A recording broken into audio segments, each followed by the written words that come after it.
apakah memang benar ada kelompok yang namanya Mujassimah, dan seandainya ada, siapakah tokoh-tokohnya? Allah alam bisawab ya. Disebutkan dalam buku-buku firaq ya, buku-buku firaq ya, ada Mujassimah yang mengatakan seperti ini persis, seperti ini persis.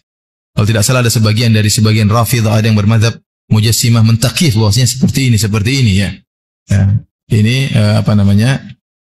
ada ya, tapi mungkin sudah tidak ada zaman sekarang, tapi disebutkan dalam buku-buku firaq yang bahas buku tentang firqah ya, dari kitab para ulama ya. Tapi saya rasa sekarang sudah tidak ada yang menyatakan demikian. Wallahu alam bisawabnya. Allah Azza wa Jalla memiliki tangan, dan Allah Subhanahu wa Ta'ala memiliki jari-jari tangan layak dengan kebesarannya. Kursi itu letak kedua kaki Allah Subhanahu wa Ta'ala. Allah memiliki tangan, dan subhanallah, orang-orang Yahudi mengakui Allah punya tangan. Yahudi percaya Allah punya tangan, kok kita yang Islam tidak percaya Allah punya tangan? Saksi bahasan kita adalah Allah Azza wa Jalla di sini punya telapak kaki. Berarti ada sifat fisiknya Allah. Selain fisik, tangan, kaki, mata, wajah, semua itu disebutkan Allah Azza wa Jalla punya. Allah menciptakan Adam sesuai dengan bentuknya, maka dhamir ha di sini Allah surati kembali kepada Allah. Allah ciptakan Adam sesuai dengan bentuk Allah. Bukan berarti bentuk yang sama, tetapi kata para ulama, sebagaimana Allah memiliki zat, sebagaimana Allah memiliki wajah, sebagaimana Allah memiliki tangan, memiliki mata, Adam pun demikian. Dengan perbedaan antara Allah dengan wajah Adam, dengan perbedaan antara mata Allah dengan mata Adam. Paham? Nah, sebagian ulama salah dalam hal ini dan dibantah oleh para ulama yang lain, seperti mengatakan innallaha khalaqa Adam ala suratihi. Allah menciptakan Adam berdasarkan bentuknya Adam. Dan ini salah. Jadi Allah masih dalam bentuk cahaya, belum ketahuan, belum kelihatan, tapi manusia sudah tahu dan seluruh tahu pada saat itu ini Tuhan kita Allah Subhanahu wa Ta'ala. Lalu pertama kali kita akan lihat secara fisik Allah di surga. Tidaklah tangan dikiaskan menjadi kekuatan atau menjadi nikmat kecuali dari zat yang benar-benar punya tangan. Saya bilang misalnya, kenapa kita bilang seorang misalnya pencuri dikatakan tangan panjang? Padahal dia mencuri mungkin bukan pakai tangan, mungkin dia pakai komputer gini saja, tidak perlu tangannya dijulur-julur gini. Karena memang dia asalnya punya tangan atau tidak? Asalnya dia punya tangan. Asalnya dia punya tangan asli, maka kita gunakan tangannya itu sebagai kiasan, sebagai pencuri. Maksud saya, tidaklah kita menjadikan tangan sebagai kiasan kecuali dari zat yang benar-benar punya tangan. Kalau nggak punya tangan, ngapain kita bilang tangan? Ya. Seperti saya mengatakan, telah datang batang hidungnya. Ya. Bukan hidungnya datang sendiri begitu, tidak. Ya, maksudnya hidung itu adalah perwakilan dari seluruh tubuh, dan kita menggunakan ungkapan tersebut bagi zat yang benar-benar punya hidung. Kita nggak pernah bilang datang batang hidung meja, nggak ada, karena meja nggak punya hidung. Paham?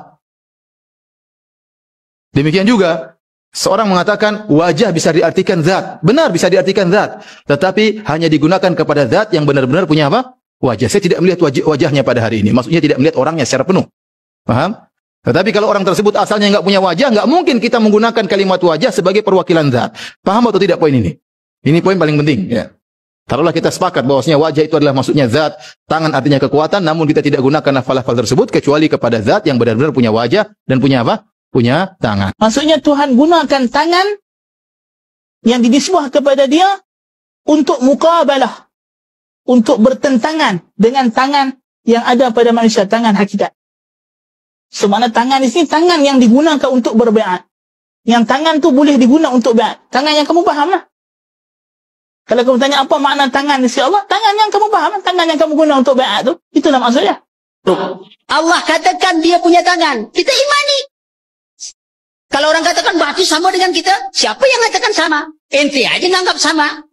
Kita tak nganggap sama, berbeda. Sesuai keagungan besaran Allah. Monyet punya tangan tak? Kita punya tangan tak?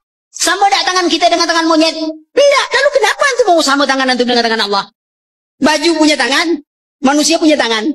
Beda. Tangan manusia masuk tangan baju belum pernah masuk tangan manusia. Apabila Allah Subhanahu wa Ta'ala duduk di atas arasy, maka bergeserlah arasy itu seolah-olah bergesernya besi. Bila besi bergeser dia bunyi apa? Itu. Wallahu alam bunyi itu macam mana. Tapi seolah-olah kata Umar Al-Khattab. Mudah. Paling mudah. Allah ni maha besar. Kita jangan pandang. Ingat Allah tu kecil. A'udzubillah. Allah maha besar. Cuba bayang kalau malaikat yang memegang arasy Allah.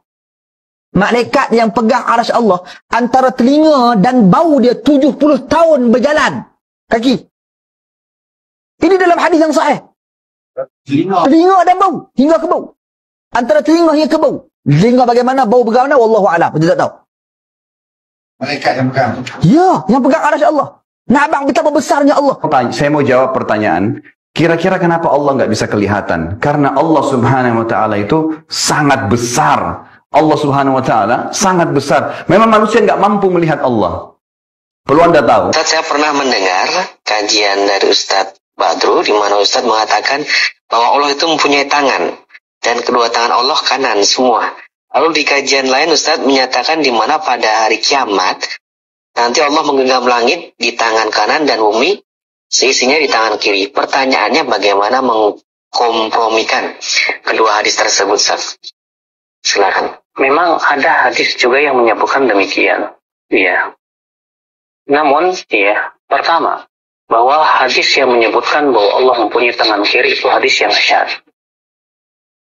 Atau yang kedua, kata para ulama, ya, kalaupun misalnya hadis tersebut sahih, maka maksudnya itu dibandingkan dengan tangan yang lainnya. Akan tetapi, ya, wallahu a'lam yang kuat bahwa hadis itu syadz, dan hadis syadz tidak bisa jadikan hujjah.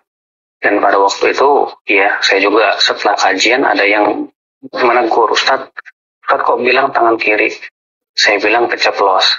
Ya, atau sabqul lisan, ya, kesalahan lisan.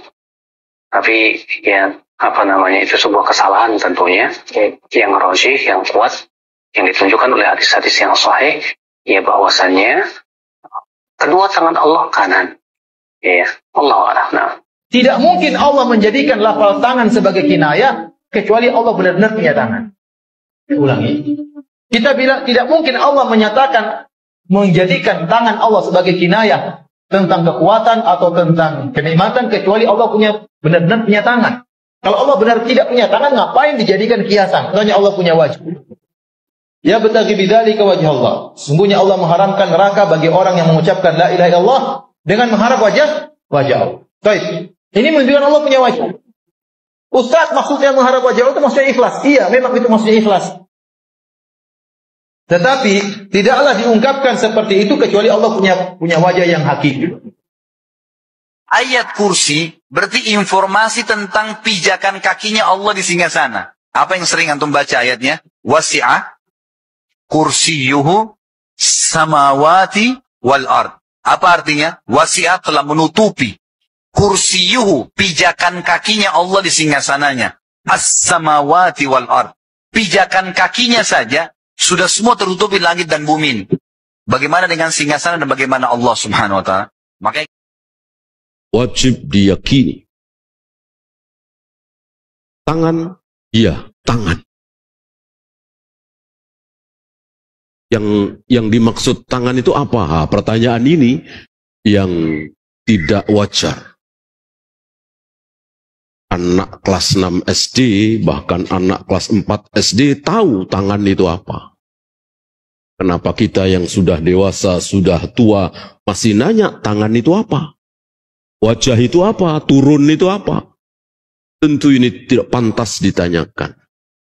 Allah punya tangan, Allah punya wajah, dan jangan bertanya maksud tangan ini apa. Semua orang tahu tangan itu apa.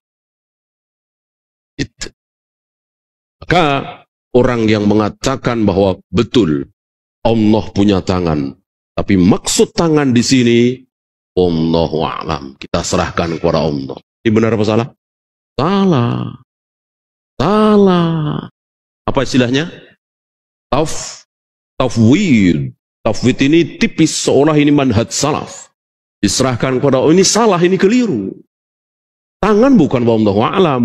Apakah Anda berkata, oh binatang ini matanya tidak seperti mataku? Ya memang benar matanya tidak seperti mataku. Tapi Anda kebayang mata atau tidak? Tangannya tidak seperti tanganku. Wajahnya tidak seperti wajahku, semuanya begitu. Lah inilah makanya Mujassimah